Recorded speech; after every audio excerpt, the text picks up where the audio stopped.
ની ભક્તિ છે.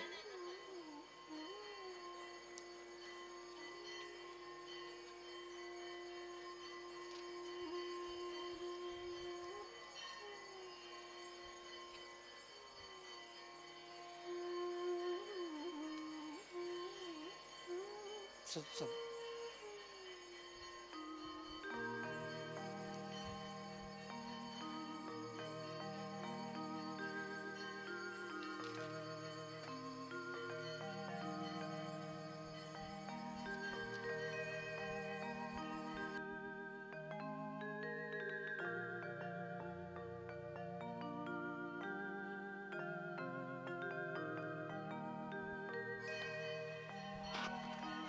દ્વારિકાધીશ. આ ભક્તિના 9 પ્રકાર છે. હું તમને 9 પ્રકારની ભક્તિ ટૂંકમાં કહું છું. આગળ ભક્તિ આવે છે પણ અહીંયા 9 ભક્તિ છે. એ પેલી શ્રવણ ભક્તિ. અત્યારે તમે કઈ ભક્તિ કરો છો? શ્રવણ ભક્તિ. આ શ્રવણ ભક્તિ. તમે શ્રવણ ભક્તિ કરતા હોય ને ત્યારે કોને યાદ રાખવાના? પરીક્ષિત મહારાજને. કોને? પરીક્ષિત મહારાજે શ્રવણ ભક્તિના દાસ છે. એ પરીક્ષિત મહારાજ છે. પછી બીજી કીર્તન. કીર્તન ભક્તિ. કીર્તન આપણે ગાય જ ને ઠાકોરજી સન્મુખ. એના દાસ કોણ છે? અષ્ટસખા. કોણ? આપણા અષ્ટસખા છે ને સુરદાસ ને. શ્રી કૃષ્ણ કનૈયા લાલ. અષ્ટસખા. પછી સ્મરણ. યાદ કરવું ને. નવરા બેઠા બેઠા આપણે બીજું યાદ કરીએ ને કરતા ભગવાનને યાદ કરીએ ને, એ પણ એક પ્રકારની ભક્તિ છે. એ ભક્તિના દાસ કોણ છે? તો કે પ્રહલાદજી મહારાજ. પછી ચોથી પાદ સેવન. ઠાકોરજીને આપણે સ્નાન આદિ કરાવીએ ને એને પાદ સેવન કહે. એ કોણ? હનુમાનજી રામજીને આ સેવા કરી હતી. પછી પાંચમું અર્ચન. અર્ચન એટલે ઠાકોરજીની સન્મુખ આપણે બુહારીની ઝાડુ મારવાની સેવા કરવી, માલાજીની સેવા કરવી, સામગ્રીની સેવા કરવી, આ બધી અર્ચન સેવા કરવી. ત્યાર પછી વંદન. ઠાકોરજીને આપણે વંદન કરીએ છીએ. અક્રૂરજી મહારાજે પ્રભુને આ વંદન ભક્તિ આપી. એમના દાસ કોણ? તો કે અક્રૂરજી મહારાજ. સાતમી દાસ્ય ભાવ. આપણે એમ સમજીએ છીએ કે હું ઓલાથી મોટો છું, ઓલાથી મોટો છું, પણ આપણામાં દાસ્ય ભાવ આપે ને એટલે મતલબ કે આપણે ઠાકોરજીના દાસ છીએ. પણ વત્રાસુરજીએ તો એમ કહ્યું છે કે પ્રભુ મને તારો દાસ નહીં પણ તારા દાસનો પણ દાસ બનાવે. દાસાનું દાસા એટલે મારામાં અભિમાન ન આવે. એટલે આ રીતે સાતમી જે ભક્તિ છે એ આ દાસ્ય ભાવ છે. અને આગળ સખ્ય ભાવ અર્જુને શ્રી કૃષ્ણ ભગવાનને બનાવ્યા હતા. અને 8 ભક્તિ થાય એટલે 9મી ભક્તિ આપોઆપ આવે. એ આત્મનિવેદન. આત્મનિવેદન એટલે આપણી જાતને પ્રભુને અર્પણ કરવી. આ રીતે આ ભક્તિ છે એ સત્સંગ જોઈએ. ભક્તિમાં સત્સંગ ન હોય તો પ્રભુ પ્રાપ્તિ થાય નહીં. સત્સંગનો મહિમા એટલો બધો વર્ણાયો છે કે સત્સંગ દ્વારા આપણે પ્રભુ પ્રાપ્તિ થાય છે. सावरे से मिलने का सत्संग ही बहाना, सावरे से તાલી પાડો, તાલી પાડો. આમાં આટલું બધું બોલ્યો કાંઈ આમાં અસર જ નથી.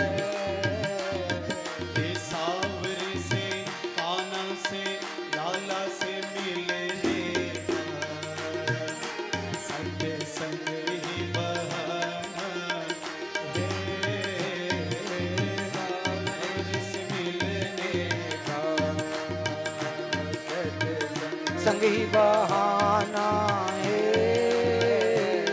ये दुनिया वाले क्या जाने मेरा रिश्ता पुराना है. दुनिया वाले क्या जाने मेरा रिश्ता पुराना है.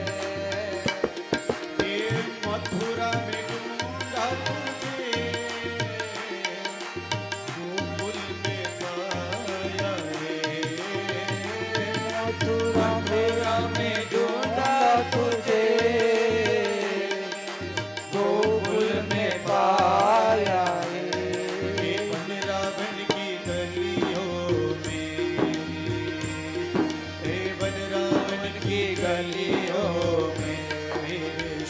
श्याम का ठिकाना है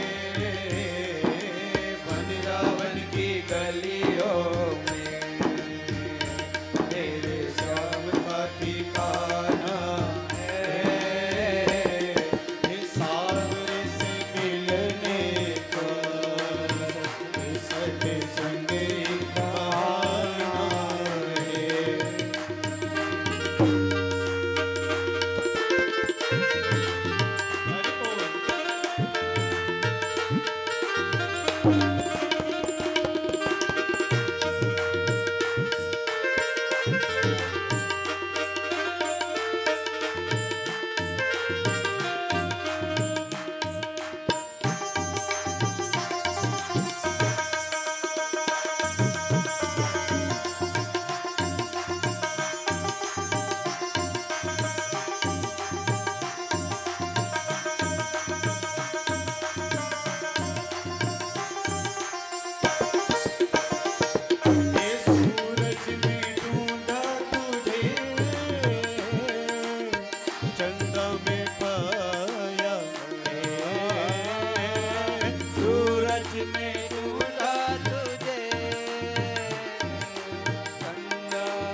આમાં તાળી ધીરી પડી ગઈ, તાળી ધીરી પડી ગઈ. यमुना में पाया है कैसी गंगा કાઈક ફોલ છે, કાઈક ફોલ.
તાલી પાડો, ભગવાન આવ્યા, ભગવાન આવ્યા.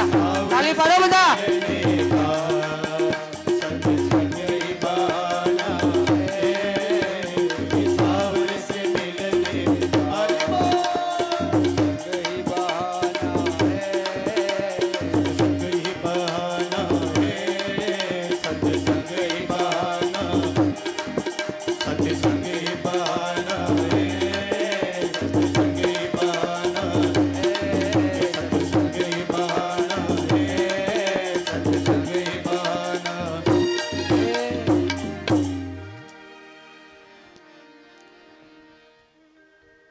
કલિયુગમાં સત્સંગ એ પ્રભુ પ્રાપ્તિનું એકમાત્ર સાધન છે. જો જીવનમાં દુસંગ મળી રહે પણ સત્સંગ મળવો એ આપણા પુણ્યની વાત છે. તમે આજ સુધી સાંભળ્યું કે ફલાણી જગ્યાએ ગાળ બોલવાના ક્લાસીસ ચાલે છે? સાંભળ્યું? દુસંગ ગમે ત્યાં મળી રહે. દુસંગના કોઈ ક્લાસ હોય, સત્સંગમાં મળવો બહુ મુશ્કેલ છે. જો બે દ્રષ્ટાંત હું તમને આપું. એક મહાભારતમાં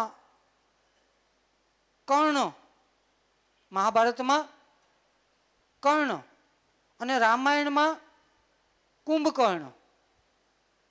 મહાભારતનો કર્ણ અને રામાયણનો કુંભકર્ણ, આ બે જણ બહુ જ્ઞાની હતા. એની વાત હું તમને કર્ણની પછી કરીશ. પણ આ બે બહુ જ્ઞાની હતા, પણ એક જ પ્રોબ્લેમ હતો એનો, કે દુસંગમાં હતા. જો એ દુસંગમાં ગયા એટલે જીવનમાં કલંક લાગ્યો, કીર્તિ બગડી ગઈ.